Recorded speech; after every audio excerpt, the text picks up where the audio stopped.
Sickos Club. Sickos Club. Hey, come here. You like pro wrestling? We got a little something for you. Two fans, 3,000 miles away. We each been watching for more than 30 years. Celebrating the art form, the action, the homoeroticism. We ain't rating matches. We ain't analyzing stories. We ain't experts. We just sit down, shut up, and mark out! Hola, amigos! It's another edition of Sit Down, Shut Up, Mark Out. I'm Blade Daly, and I'm joined on this pro wrestling podcast about pro wrestling by the one, the only, greatest Canadian pro wrestling podcaster in the history of pro wrestling podcasts. The best there is, the best there was, the best there ever will be. Joshi G. Joshi G. Hello. Hola, ¿cómo estás, Blade? See? Did I do it right? See? I asked how you're doing, but see, I guess could mean good. Yeah. Yes. Yeah. Yes. Yeah. Non okay. hablo inglés. No hablo inglés. No. Solamente español, por favor. Yeah, sure. Totally. Speaking of the best there is, the best there was, the best there ever will be, we are recording this episode on Thursday instead of our standard Friday because Joshi G, your boy, is about to have the experience that you yourself have had, that we have talked about many times.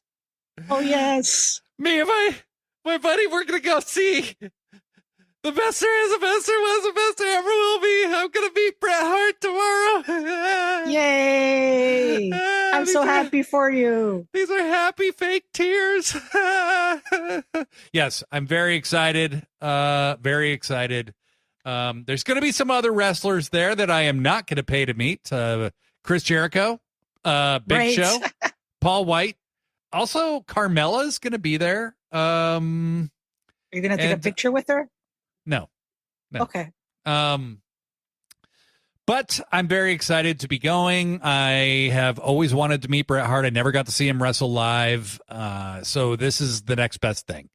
If there's heroes in wrestling, Bret's about as close as they come, except for maybe Hangman Page. But Joshi G, we got a lot to talk about, and so we better start talking about it. We do, but before we jump in, I want to tell you something, Blade. Out of all the big names in professional wrestling that I've met, Bret was by far my favorite. That's awesome. Yeah, that's awesome. Complete sweetheart, asks you your opinion on his matches, which ones were your favorite. He is just such a sweetie. And I remember I asked him if I could hug him, and he said yes. And I just melted. Yeah. I'm trying to figure out, like, I'm really like nerding out in such a big way that I'm like, do I do the like this thing, like I did it, the entrance pose with them? Yes, he likes to do that in pictures. That's what we did. Okay, all right. So I think I'll opt for that. Instead of just asking him to be my father. Doesn't he have a son named Blade? Actually, he does. There you go. It's you, isn't it? Hey, didn't want to spoil it for everybody, but Bret Hart is my actual biological father. No, he's not. No, he's not. Bret, don't reject me. Just let me love you, Bret. Joshi. Hey, hola. This pro wrestling stuff is pretty fucking cool, is it not? See. Oh man, this is gonna be a long show. We experienced a really, really special wrestling show last night on Dynamite. Holy fucking shit. Dynamite Grand Slam Mexico was unbelievably cool. Arena Mexico has a soul all its own. They call it the Cathedral of Wrestling, and you understand why. There's a spirit that just runs through that place. I've watched CMLL a little bit here and there, off and on. More, a couple matches here, a couple matches there. I haven't watched a whole lot of full cards, but my God, the folks in Mexico City were so hyped for AEW. Unbelievable. I had watched the show the night before, Bandito and Mascara Dorado had one of the best matches of the year. Neon and Hologram had a fantastic fucking match. Persephone and Red Velvet had a really good match. So those are all worth checking out. I actually joined the CMLL YouTube channel. I'm going to give it a shot. I want to just have a sub to everybody in the partnership now. It's going to be CMLL, New Japan, AEW, Ring of Honor, and Stardom. I just wanted to say very quickly, iBlade, I am so tempted to subscribe to their YouTube channel because I'm feeling the same way. Mm-hmm. And secondly, I didn't know that Neon Ghost wrestled in Arena Mexico on Tuesday. Yeah, me neither. I didn't know that he was a wrestler. He's been our partner in Sickos Club this entire time. And we didn't know that he was going to have a match with Tony Khan, who's obviously a hologram. So, Ghost, you owe us some answers, but it's okay. It's okay. We don't have to get to him right away. Joshi, the atmosphere was just unbelievable. I was watching the night before, just at the standard Arena Mexico setup, which by itself is fucking awesome. The difference between CMLL and literally every other promotion in the world is that they own all the buildings that they run in. Mm-hmm. So CMLL owns Arena Mexico. So it's customized. It's set up for what they do, you know? And it's a tourist destination in Mexico City. I was watching the show the night before trying to figure out how they would change it for Dynamite.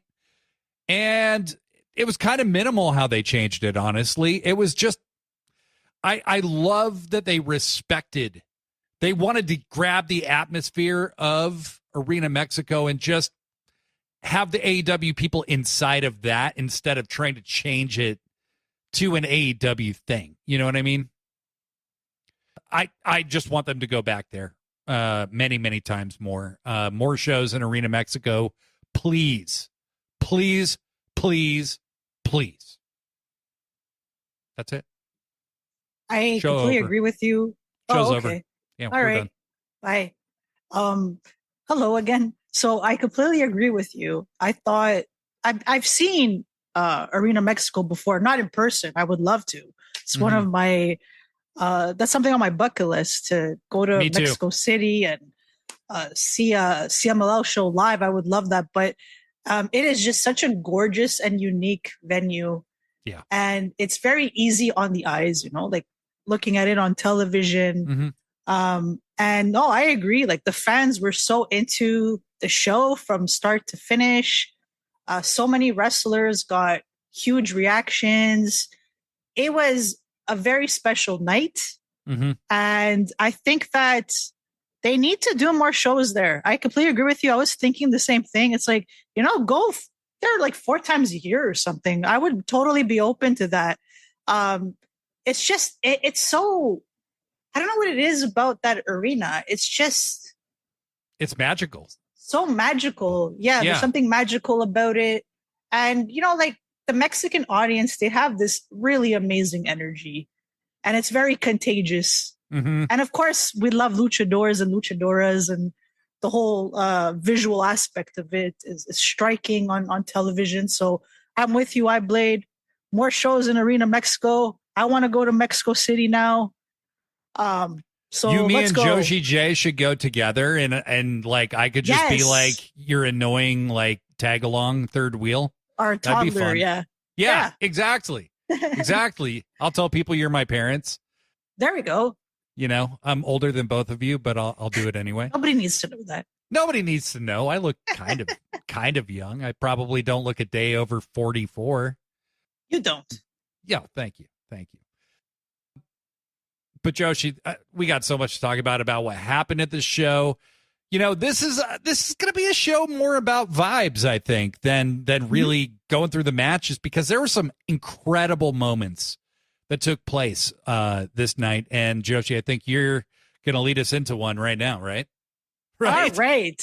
Yes, I am. And I am going to say this in Spanish. No, obviously I'll be fair and I'll keep this in English so everybody understands. But the show started really hot. So basically, Hangman Adam Page, he comes out And I knew he wasn't scheduled for a match. So I said, okay, he's going to cut a promo. Interesting. I expected him to say a few words in Spanish, like hola, my name is Hangman. I did not expect him to cut a 10-minute promo entirely in Spanish. Nope. I was shocked and so impressed because he is actually quite fluent. And it's like this white guy, this gringo from Virginia, speaking in Spanish, like as if we didn't love this guy enough before. Now we're all in love with him. It's like everyone wants a piece of Hangman now. It's like, yeah, this guy is even more attractive now. He's even more beautiful than he was 2 weeks ago or like a week ago. Yes, he is. So, and his promo was just absolutely amazing and pro Mexico. So, he said his name was Hangman Adam Page, apologized for his limited Spanish, but he did say that it's a little bit better than most gringos, which made me laugh because his Spanish is actually very good. And he spoke about how when he was young, his family had a tobacco farm, and every summer they had 6 Mexican workers from Ruiz Nayarit come work at their tobacco farm. And Hangman would work with them every summer, and they taught him all about Mexico. And he just praised them so much. He said they were hard workers, they were honest, they cared for their families. And he said the most important thing that he learned was that when we're all better when we work together, which I thought was so beautifully put. Really, really and then cool. He thanks all the fans, and he says, thank you for having us in your house. He thanks them for the collaboration between AEW and CMLL. And this was my favorite part of his promo. I love that he said, when we work together, we change the world. And it brings us back to why AEW started in the first place, the whole change the world slogan, right? And it's just, I just love that he said that. It gave me all these feelings, it's like, this is AEW and Hangman's representing AEW, this original. And so I was so happy. And then he talked a little bit about Jon Moxley, and he said that he didn't have a match that night and he wasn't allowed to be in the ring during Moxley's match, which would take place in the main event. But he said nobody told him that he couldn't go to the ring after the match to beat his ass. Right. So he says he thanks everyone in Arena Mexico again and says he'll see them soon. And I was just blown away by this. I Blade for a white guy to come out and speak Spanish, speak their native tongue, and praise them and be pro Mexico. I just it was beautiful. It was sentimental because we're living in a time where a lot of, people, and I don't want to say everybody, but it's kind of split. You have people that are just not accepting of others, and that are being really cruel to minorities and whatnot. And to see Hangman, and, the fact that he's white makes it even more impressive and more impactful, because it's a white guy saying, hey, love you guys. I appreciate guys. I love Mexico. What a way to start the show. I feel like they couldn't have started the show in a better way. That set the tone for the rest of the show for me. Blade, what do you think? It blew me away. I have always been a huge Hangman fan, but this is a world champion. You know what I mean? Like, what incredible representation he gave the company.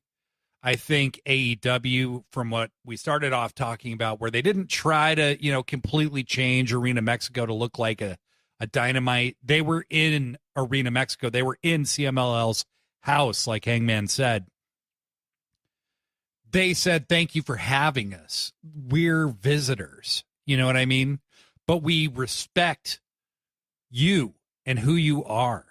And as an American right now, in this hyper polarized, insane social disorder that we have all the time, to finally see something on TV or movies or anything that says, hey, that's fucked up. thank you for having us. Like, Viva Mexico, you know, like we love you guys. Like that felt so good. That felt so validating. Like, my God, you know, he just blew me away. Blew me away. I am a straight man, and I think Hangman's hot too. I mean, come on. How could you not? The guy is so ready to be the world champion again. It's not even funny. He has to be. And actually, Blade, before we met, I read that Brian Alvarez from Wrestling Observer, he said that CMLL was so impressed by Hangman and his Spanish and everything that he said that they really, really want him back. Oh, I bet they do, for the love of God. It would be great to see him, you know, at once he's the champion. Like, it would be so great to see him defend the title in CMLL. You know, I think this year, watching the Stardom and CMLL relationship really blossom in AEW, like Stardom, they're at the very beginning stages, and CMLL is a little further along. But watching this relationship really bloom, this collaboration, this worldwide collaboration, it's so beautiful. Wrestling is a language that people in Japan and people in Mexico and people in the United States and Canada and Germany and Poland and Austria and Scotland and Ireland and the UK. I mean, like, we all speak that language, you know what I mean? And you don't need words for it. And that's what's so beautiful about it. And AEW's undoing a lot of the damage that's been done by this monopolistic thinking, you know? Like, you know, WWE was talking, you know, whatever it was 7 years ago about trying to start an NXT in Japan. Like, you don't just go to Japan and start a promotion and just try to raid everybody's talent. Like, what the fuck, man? You know? And that's just no way to treat a country or its people. You don't walk in there and say, because we are doing this in Mexico now, your form of wrestling is legitimate. That's fucked. Poor Rey Mysterio. They sent him out there and made him say that shit. Fucking stupid ass. Well, he chooses to work there, right? I know. And he doesn't need to, because he's Rey fucking Mysterio. He's very wealthy, but goddamn, man. The difference is just night and day, you know? But there's so much more that happened at this show. So many other moments, Joshi, that completely blew me away. This is one of my favorite episodes of Dynamite ever. And we're going to talk about it more when we come back, Gerald. Yep, do that up.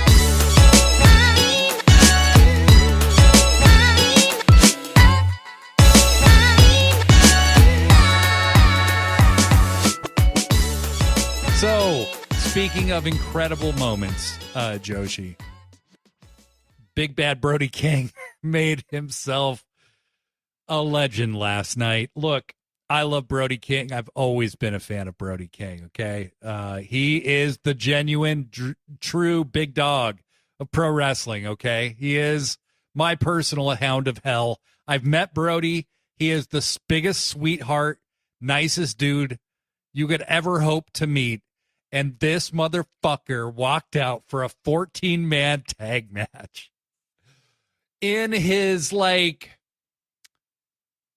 ski mask. Okay, he's got he always comes out in a fucking ski mask.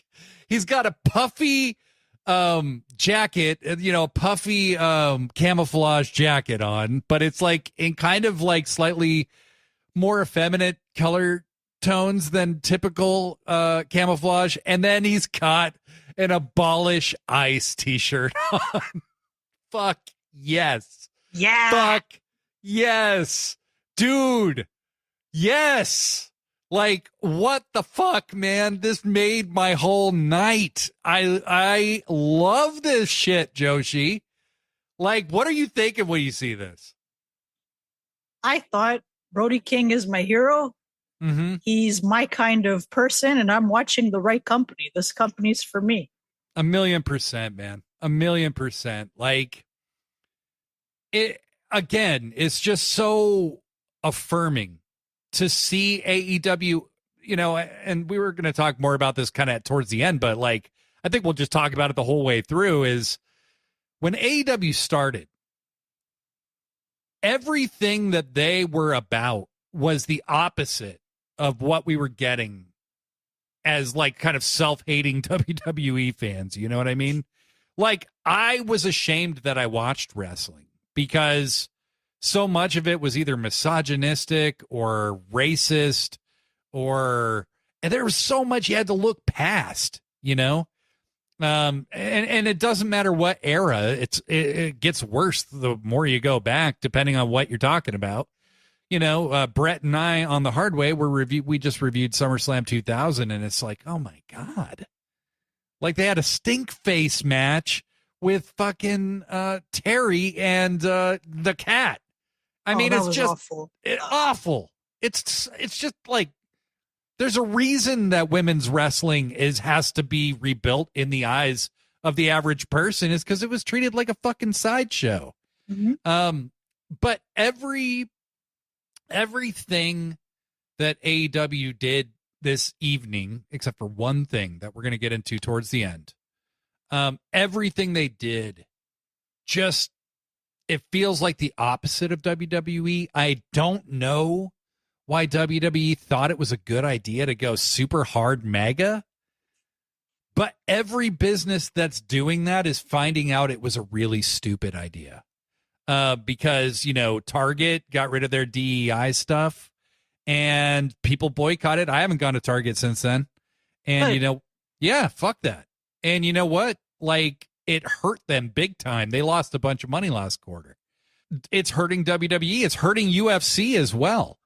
And look, I don't know what took people so long with UFC. There's so many reasons you could have stopped watching UFC, but this is a big reason for some people. And it seems like all the companies that made that pivot, what WWE did by making that pivot is they allowed AEW to go, hey, we're not just different wrestling, we're a different kind of people. Like, we're not about that bullshit. We are about, like, people. We are about connecting with other people. We are about other people in other places, connecting with Americans and connecting with North Americans. And WWE just dropped that right in their lap, and Tony Khan saw the big, giant goalpost that he could just kick a field goal through. And man, they have really, really done it. Brody King rocking the Abolish Ice shirt before he walks down to the ring and beats the fuck out of some people is about as cool as shit in wrestling can get. Unfucking believable. I mean, it made it feel even more like a party. You know what I mean? Well, what I love about AEW is that you don't need permission from Tony Khan to wear a t-shirt like that. I'm sure Brody didn't go up to Tony and ask him, like, oh, is this a problem? I think Tony makes it very clear that AEW is for everybody and that we're accepting of everyone and that certain things that are going on in the world are not okay. And I just love that about AEW. They're not taking photos with politicians and representatives of certain parties or anything like that. They're just expressing themselves by like what they wear or what they stand in front of or what their gimmick is. And I think that's so much more significant. It doesn't have to be told like in your face, like with WWE, where they take photos with, Donald Trump and others that I dislike very much. So, just an example, I can't remember if it was a Raw or a pay-per-view where this boy that was like a CM Punk fan, he had a sign that said CM Punk, and then there was the Palestine flag, and and he was really proud of where he was from, and security confiscated it. Ridiculous. What did this kid, the moment that it was shown on television, what did he do wrong? He wasn't Nothing. being political. He was just like, yay, like, I'm Palestinian and I love CM Punk and I don't see why that's a problem. And so imagine if this was Brody King in WWE if he came out with a t-shirt like that. Right. He would have been fired. Oh my God. He would have been fired. And it's just, this is why I support AEW, why I tune in every week. Yes, there are certain things they do that piss me off. Yep. But overall, it is a company that I feel caters to me and to my kind of people. And that's all about acceptance and love and just a place for anybody, no matter your race, your gender, your gender orientation, any of that. You know, so yeah, it feels good to know that there's a company that's not shying away from being liberal right now. Right. Well, and showing that, hey, these things aren't that controversial. They shouldn't be, you know? Right. Is acknowledging the basic humanity of other people and acknowledging that, like, hey, like, for instance, if you're a pro wrestling fan, there's a place you can go where you can, like, feel closer to other people instead of feeling like, fuck them, you know, like it's bringing people together. And that's what wrestling at its best can do. For sure, Friendo. I completely agree with you. And I'm very grateful for AEW, and I'm glad that the wrestlers can express themselves so freely. All right. Are we ready for the next big thing that happened that we loved, iBlade? Okay. So Mistico had a match against MJF. And before we started recording, you told me that Mistico only uses this entrance music for really big matches, really big events, which I wasn't aware of. But then I did think about it. I was like, well, you know, when he was on Dynamite last week, he didn't come out to that song. No. So, right, that makes sense. So, first of all, that song was really beautiful. It was. And gorgeous song. The singer has such a stunning voice. And actually, you know what I was thinking? Her voice reminded me a lot of, you know, I don't want to spoil Mulholland Drive, but closer to the end where is it the end? No. It's not the end. Sorry. It's like closer to the end though. Pretty close. We're pretty close to the end where you have that lady singing. Silencio. Yes. Silencio. So for some reason, her voice reminded me of that singer, the one that sang Silencio. And I was just like, because I love that song and I love her voice so much. So that was neat. So when he came out, I said, really nice song. I did not expect everyone in attendance to sing along to that song. They knew all the words. Yep. Absolutely spectacular. I don't think I've ever seen anything like that before as a wrestling fan. Mistico was treated like the biggest star in Mexico. That was so breathtaking. And I got pretty emotional, not only because of the reaction that he got, but also because of the actual song itself. It made me feel so sentimental. Such a beautiful moment, so special. I love Mistico. I think he's fantastic. And to see him come out to that crowd and hear them sing along to that song, I mean, it must have been so overwhelming for him, but in a really great way. He must have just been filled with emotions. I know I was, and I'm not Mistico, so. I have to say that's one of maybe my top 5 favorite entrances of all time. It was magic. It just, look, entrances are awesome. I love the pageantry of pro wrestling, but usually it really is the matches that I remember, you know, the most. And I will always remember that entrance. I will always remember that moment. The crowd, it sucks that you have to use this term, but I don't think there's a better way to put it. Like, that was like a Hogan-esque reaction that he got, where it's like Hogan in 1986, you know, reaction where he's at the very peak of his popularity. Mistico is the biggest star of his era. You know, he, by far, he's the biggest, most successful luchador of that generation. And, you know, if you know him as Sin Cara, if you knew him as these other things, you don't really understand Mistico, because he is the luchador of this era.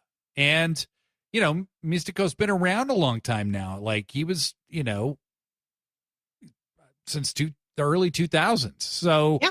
You know, he's getting towards the end. And so he really came out. MJF played it up so well to be this American dickhead coming into, you know, just quick, you know, so dismissive of Mistico. And Mistico's defending CMLL against MJF and everybody. Just the level of heat generated in this match was insane. But really, just seeing a star of that caliber get that level of connection with the crowd. Like, I think that entire song played before he got to the ring. It's not a long ramp, like, no, but Jesus Christ, he milked every moment so perfectly. It was just magical. It really was. And I think, you know what, I do think it was hard for Hurt Syndicate and MJF as well to not get emotional. You know, obviously they had to keep it together, but yeah, you know, they are heels right now. But my gosh, you could just tell they were taking it back. I think Max, you know, he is a massive wrestling dork. He's a lover of wrestling history. Mm-hmm. He must have been so happy to be a part of that moment. I guess we could talk about it anytime. Apparently, somebody tried to beat him up after the show because he generated so much heat. And I will say for Max, he could have gone too far with this, and he really didn't. He did a great job of knowing where the line was in that moment.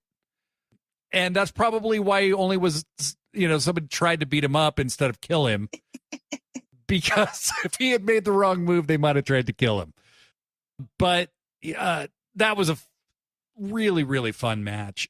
So many good matches on this show. The action was obviously great, but really, this is one of those Dynamites that was really about moments and just celebrating this collaboration and the greatness of Lucha Libre and American wrestling and strong style and all this different stuff coming together, you know?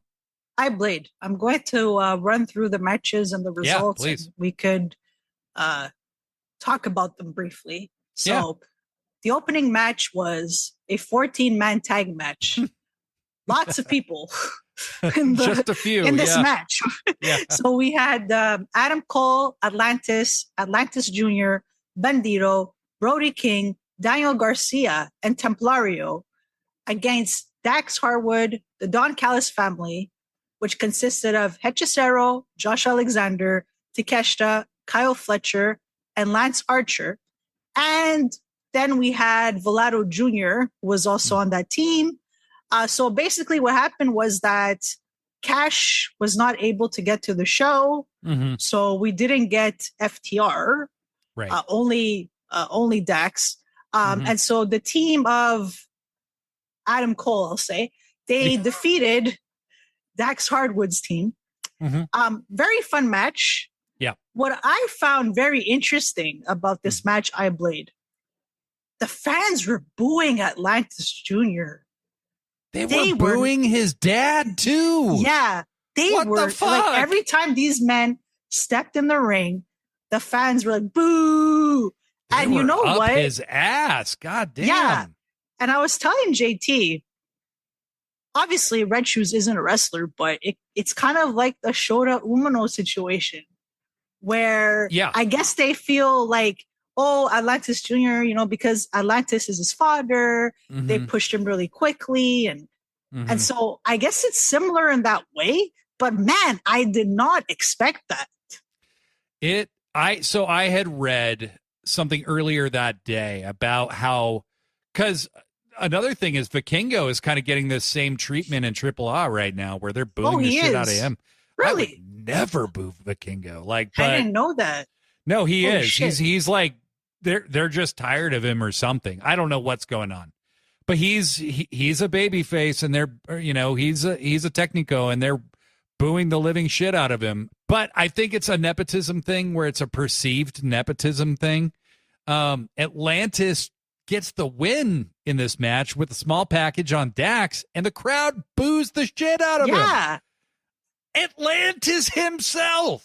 I know. That was insane. It kind of reminds me of the Mysterio thing with Dom. You know, I didn't really see Dom wrestle myself, but I heard, you know, that people didn't like him as a babyface. They, you know, it wasn't until they figured out how to present him in a way that the fans would accept, and now he's really popular. But I think they got to figure out something with Atlantis Jr. because him as the white meat Technico is not working at all. No. Also, shout out, Adam Cole got a massive pop. Holy shit. Yeah, he was really over. Really big pop for Adam Cole. People wanted to do the boom. They really wanted to do the boom. Of course. So epic. The Super next fun match. It was a very fun match. I enjoyed it. It was really cool to see Lance Archer and Brody King face off. They're both really big guys. So yeah, very fun. The next match was a non-title match. Okada defeated Briscoe. So this match was a little bit weird for me. It didn't live up to what I had expected. So I can't tell you why. I don't know.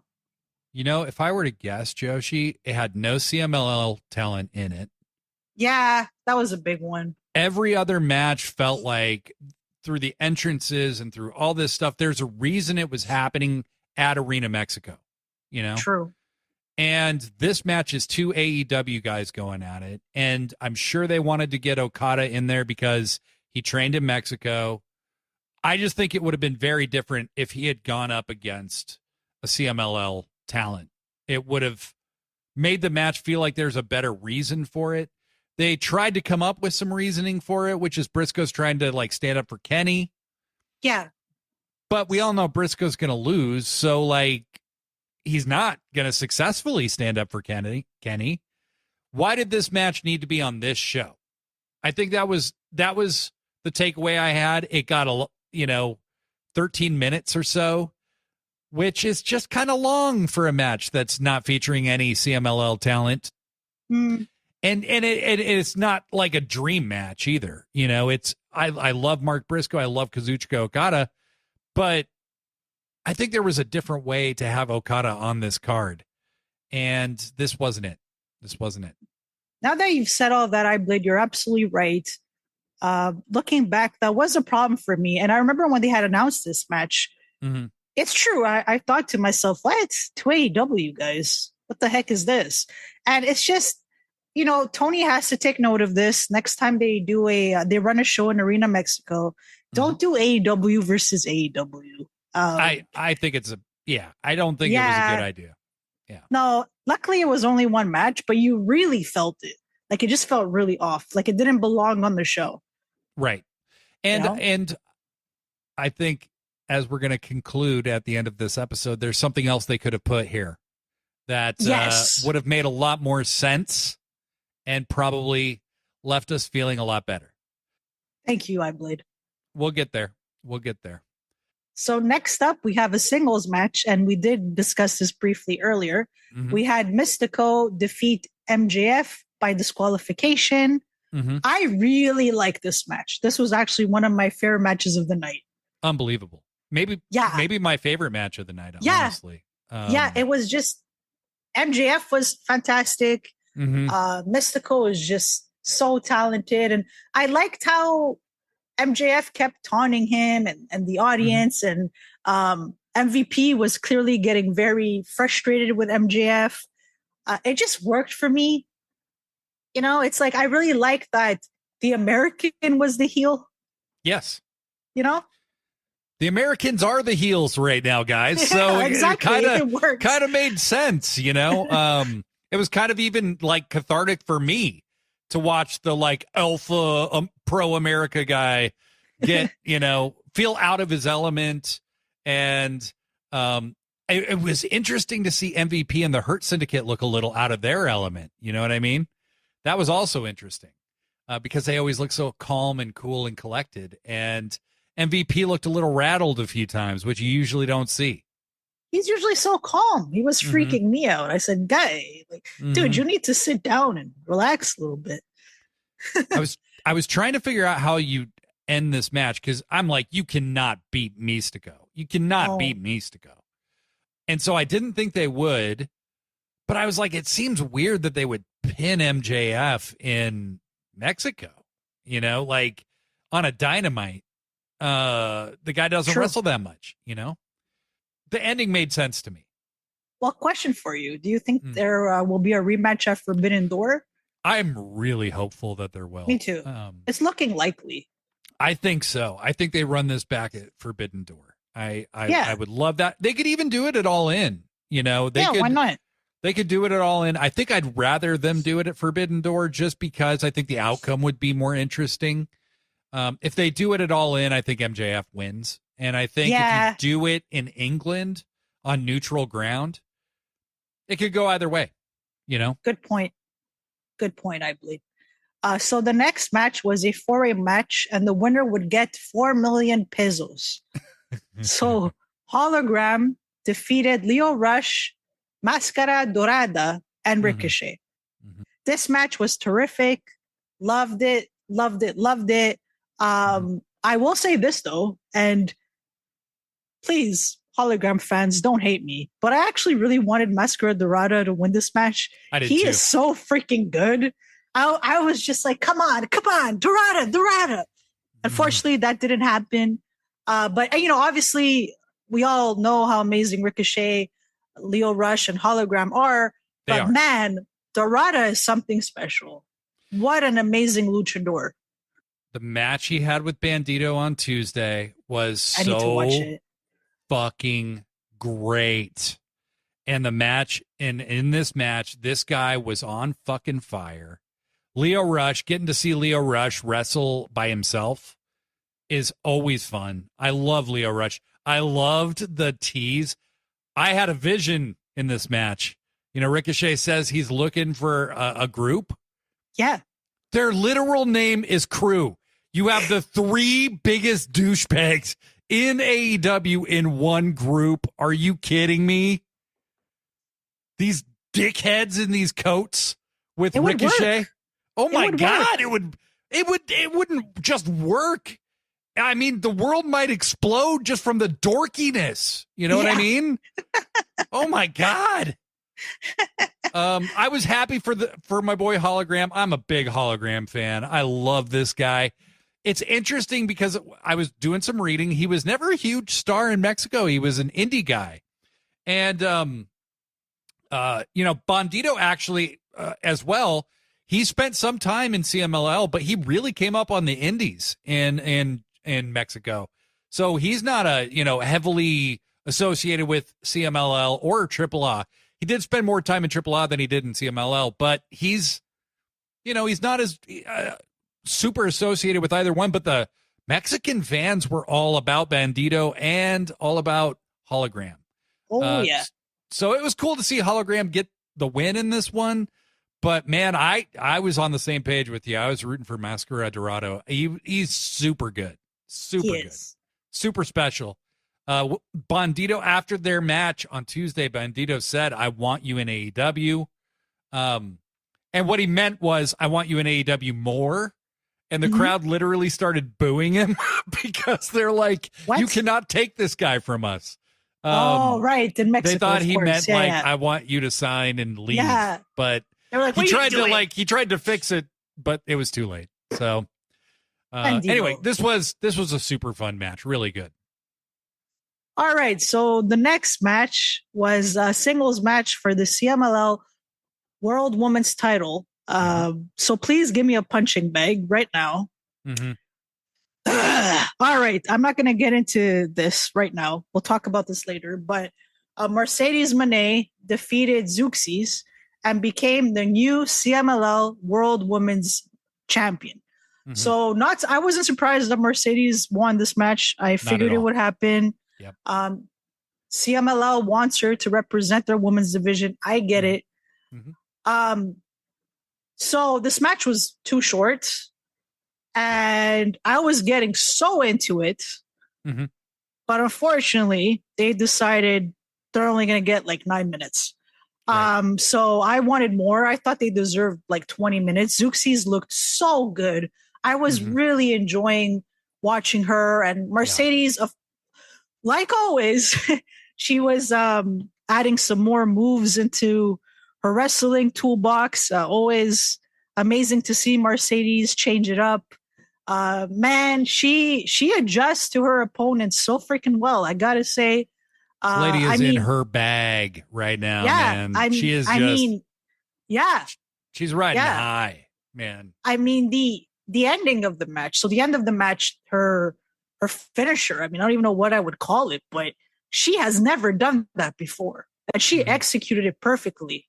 What would you call it, iBlade? I can't even. Well, I was trying to. It was one of those moves where I was like, "Who's doing the move?" Because like I thought Zeuxis was trying something, and Mercedes reversed something. I couldn't really tell. It was a cool finish. I liked it because it really did. Cool. It looked like it would stun you and knock the wind out of you enough to pin you.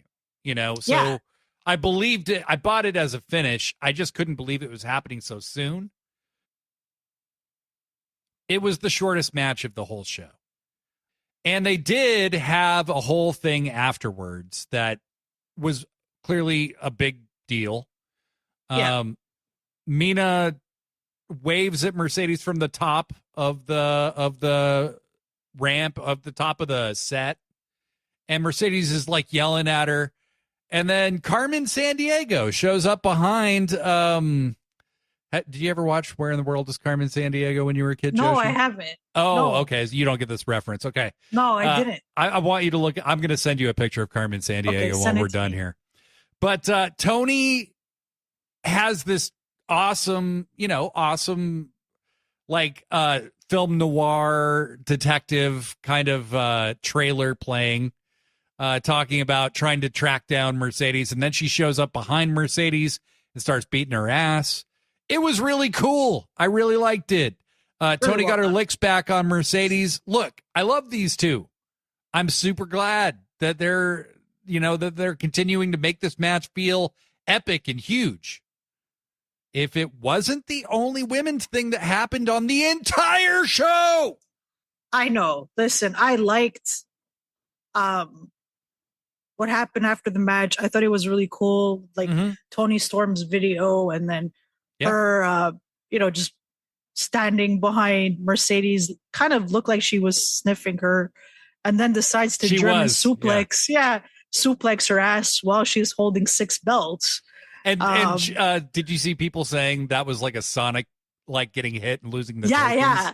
That was so well done. That was AEW actually posted a video somebody made of it where that's amazing. She like hits the ground and her tokens start flying everywhere. Oh, Mercedes. What an excellent addition to AEW. My gosh. God. Oh my God. Okay, so the main event, another tag team match here, was a 10-man tag team match. So Death Riders, so basically Jon Moxley and Wheeler Yuta, along with the Beast Mortos, Mr. Moné. Yeah, Mr. Moné. And the Young Bucks, Matthew and Nicholas Jackson, with Marina. They defeated the Ops, so Shibata, Hobbs, and Samoa Joe, along with Swerve Strickland and Will Ospreay. And Prince Nana was ringside.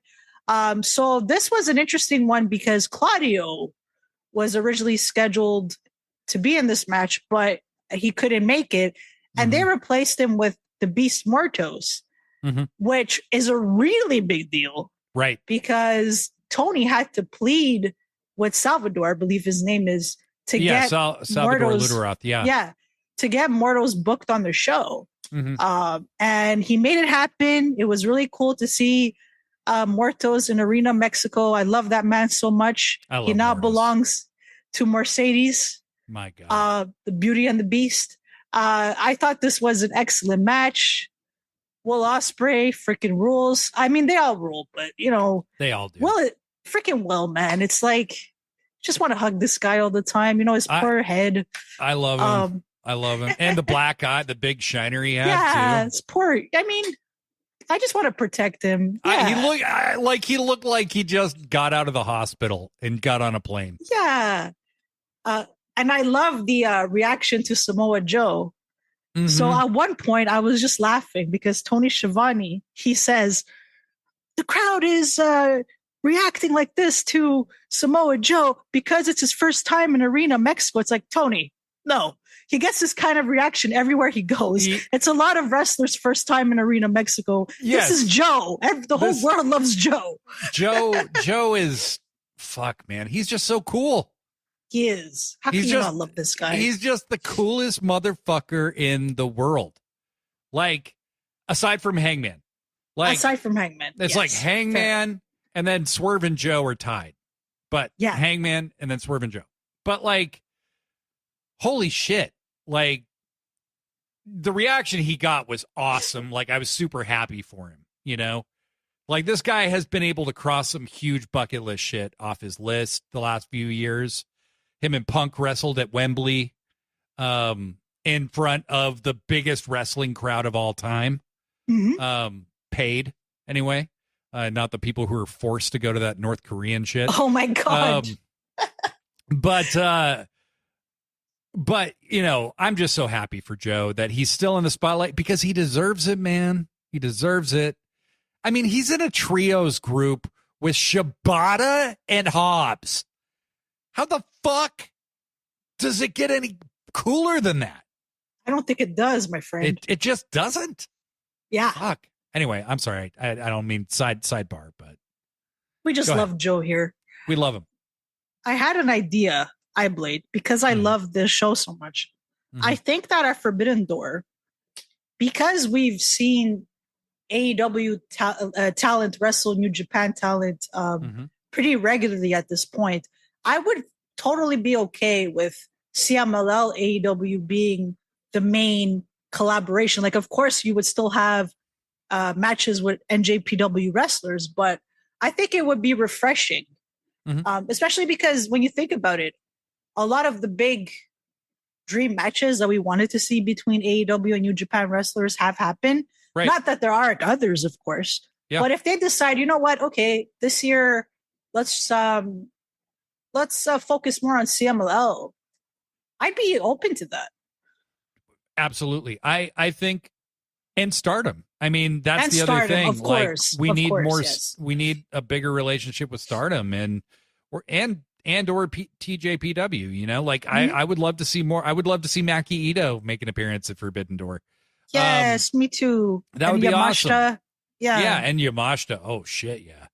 But I think, you know, there's so much fresh things they could do, but also it would be cool to see New Japan and CMLL guys go at it a little more too.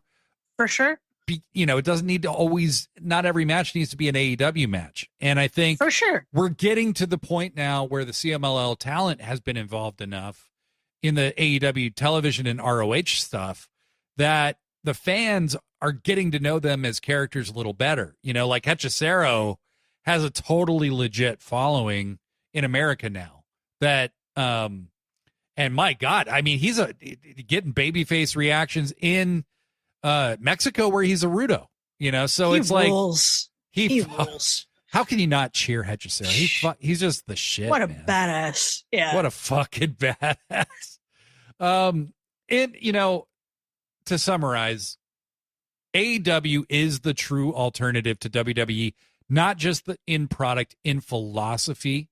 This show felt like a true collaboration with CMLL that was built on genuine respect, as opposed to Worlds Collide, which came, you know, them doing it just before this. I think they probably thought it was a good idea and would take some of the steam away from AEW. And I think it kind of blew up in WWE's face because we saw the difference between what a company that just bought a Mexican company and took over and is just trying to make that company into WWE, what the difference is between that and a genuine collaboration with real respect for the culture. Apparently there were people passing out flyers in Mexico before the show last night that said the culture is not for sale.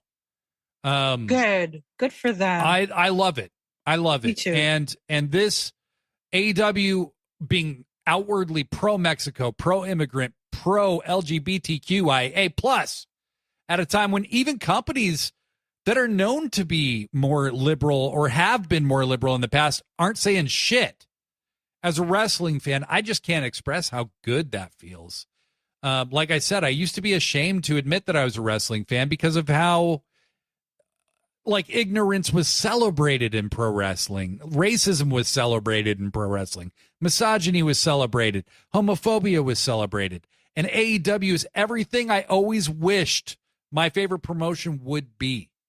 And I can't tell you how important that is to me. I completely agree with you. I Blade, preach, my friend.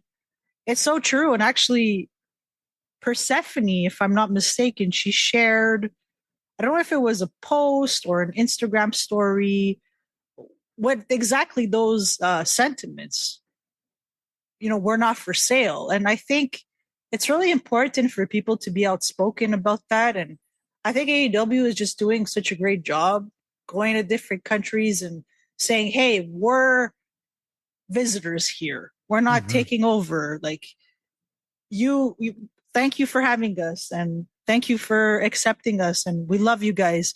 I think that's so important. And I think it resonates really well with people. So props to AEW for that.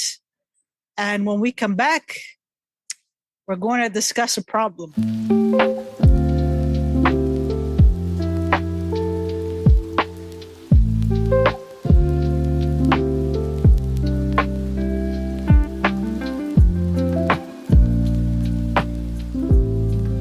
Joshi, I'm going to just set this up for you. I'm putting the ball on the tee, and you're about to smash it out of the park. You told me to preach. Soul Sister, it's your turn. All right. Who can I kick right now? Please, not me. Okay. Gerald? Yeah, you can kick Gerald. That's no, totally I feel fine. bad. I'm sorry, Gerald. I would never do that to you. So... Again, we loved Dynamite. Grand Slam was great. Loved the energy. Loved everything about it except the use of the woman. Yeah. Now, they got an extra half hour. Dynamite is usually 2 hours. Mm-hmm. They got 2.5 hours. They still couldn't add another women's match. And I cannot understand this for the life of me. Now, and additionally, on top of that, the one freaking women's match that we got, which was for the freaking title, was the shortest match on the card. Under 10 minutes. Yeah. I cannot find ways to excuse this. It's not okay. I was furious. These two women deserved at least 20 minutes. I mean, if you're going to give us one women's match, at least give that match a lot of time. And I was so disappointed to see that it didn't happen. And, once it got closer to, let's say, 9:45 p.m. Eastern time, I thought, yeah, the women are going to get like 10 minutes. I knew it, right? Because it's like... You did call it. And it sucks. I don't want to be that person. I don't want to be negative or anything, but my God, I'm realistic, right? And there was no way they were going to get more than 10 minutes. They still had the main event. And AEW, like Dynamite and Collision, when they do go over, it's like 10 minutes. You know what I mean? There's never like a 30-minute overrun or anything like that. So I just knew, oh, well, the women are going to be screwed. Now, I don't want to hear about visa issues, okay? Red Velvet managed to get to Mexico. Thunder Rosa did as well. Athena did. Billy Starks did. Don't tell me these women had visa issues. Mm-hmm. Mina was clearly there. Toni Storm was there. So I don't even want to hear that. Okay? This was just a matter of Tony Khan saying, we're just going to book one women's match. It's going to be for the title, and it's going to get the least amount of time. Now I'm trying to wrap my head around this. Because at times it seems like AEW gets their shit together and we get to see more women. Like I remember it was either earlier this year or last fall, the woman got like 30 minutes straight and it looked so promising. But now here we are today, talking like we were back in 2022. And I really hate this feeling. I hate that we've keep having this discussion, but I'm not going to stop bringing this up until something changes. I'm just frustrated. I don't know what the solution is. I'm at the point where I just think somebody else should book the women's division, preferably a woman. If they could get Gail Kim in that company and have her run it, I would totally be fine with it. I know that she was the reason TNA took the Knockouts division seriously. She would not step down. She was always in management's face saying, we need more women's matches. The women deserve more time. And I think Tony needs somebody like that in his face all the time. I thought it was going to be Mercedes. But you know what? I think the thing with Mercedes is she's being treated so freaking well that maybe she doesn't want to have these kind of discussions with Tony. I don't know, because they are treating Mercedes very, very well. I think you need somebody in more of like a management type of role telling Tony, hey, come on, this isn't working. This is enough. We need more, because I just can't see him making these changes on his own. He's too hot and cold. Like ever since Double or Nothing, I don't understand the booking of the woman. They do have enough women, obviously. I mean, we get to see some women in ROH that we never get to see in AEW, or like hardly ever. Athena is clearly available. She's going to have her own wrestling show in August. Mm-hmm. So, I mean, come on, man. It's like, Tony, what's it going to take? Tony, from a huge women's wrestling fan, I would just want to tell you, if women's wrestling is not for you, that's okay. But please let somebody that's passionate about it run that division, because I am really starting to lose my patience. Well said. That's exactly what I told you last week. And we're going to keep talking about it, folks. I'm sorry if you don't like hearing it. If it wasn't a problem, we wouldn't be talking about it. You know, it's as simple as that. Yeah. Since Double or Nothing, the women's booking has been baffling, just baffling. I know Tony has a lot he's trying to build to All In. You know, we talked last week, we talked about the Trinity, right? We talked about Swerve and Ospreay and Hanger. You got it with the women too. You got Mercedes and Tony already. You're telling me that Stat and Willow couldn't be there? You're telling me that obviously it would take some work, but Mina? Obviously it would take some work, but Anna Jay and Ty? You're telling me Penelope Ford and Megan Bayne?